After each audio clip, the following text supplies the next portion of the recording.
Today we're going to be talking about the power of color psychology in marketing. I know a lot of people don't necessarily believe in this as or see it as pseudoscience, but I do think that there's some powerful research that kind of says otherwise. So just want to talk a little bit about how color psychology works, and specifically in marketing and branding, and just about the context of it all. So specifically, let's dive deep into how brands use colors to evoke specific emotions and even influence consumer decisions. It's not just about slapping a pretty color on a product. It's really about understanding the context and the psychological impact that color can have on specifically a consumer's mind. For instance, brands like UPS, Nike, and even Apple have really mastered this as an art form, using color to create powerful connections with their audience and potential consumers. So let's break down some key colors commonly used in marketing and the emotions that they evoke. Number one, we're going to go through this thing like the rainbow, Roy G. Biv style. So red really is about passion, urgency, excitement. Think of Target and Netflix. They use red to grab attention and create a sense of urgency. One time I heard that the color red is the most,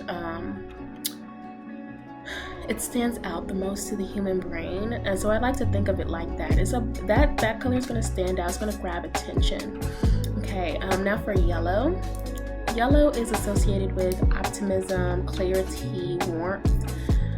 So McDonald's and IKEA specifically use yellow in their brands, but they use it to create a cheerful and specifically a welcoming atmosphere.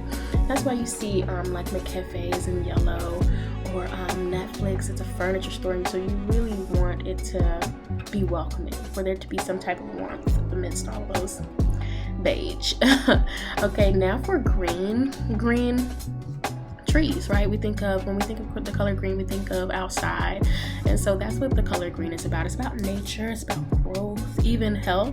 So brands like Whole Foods and John Deere, the tractor company, use green to emphasize their connection to nature and sustainability. For blue is about trust. Blue is about trust, it's about stability and even calmness. So brands like Facebook and IBM use blue to convey relatability and professionalism too. So they really lean in on that stability portion of it. And then purple or indigo. Purple, that's luxury, baby. That's luxury. It's also a color that evokes creativity and royalty. So brands like Cadbury, the chocolate company, and Hallmark, they use purple to evoke a sense of sophistication and creativity. So we talked a little bit about Nike using the color red to, we know that their brand is about energy and motivation. So the three primary colors that they use are red, and they also use black and white. Black is supposed to evoke or represent sophistication and power. They use the sleek black in their products to convey strength and elegance, which I think they do a really good job at, especially in their, they have a lot of monochromatic ads these days, and so the opposite end of that monochrome color palette is white, and that white really symbolizes the simplicity and purity. So they use white in their logo a lot and in their products to highlight their clean and modern design. This was, I think, really adapted for the use of their products in sports. So a lot of sports you can't, or specifically the NBA, for so long until the Jordans came and really changed the face of shoe design in the NBA. They were using shoes with, I think, like 80% white, just to really evoke or really represent the professionalism and the simplicity of, or to keep things simple so that they could focus on the game. But later down the line, we know today they would change that. So another brand is Apple. We spoke a little bit about Apple using color palettes to really attract consumers. So their brand is synonymous with innovation. We see a new Apple products coming out every month. So their brand is about innovation, elegance, and they use white, black, and silver. We know white, we know black. The silver is about modernity and innovation. So they use silver in their devices. Remember, the iPhones used to be silver on the back. It's just to represent their cutting edge technology. So it really just highlights that. And then the last brand I'm going to talk about is UPS. UPS uses colors to really convey reliability and trust.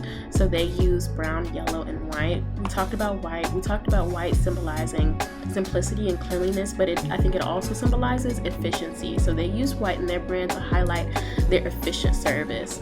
Brown is more so about dependability and warmth.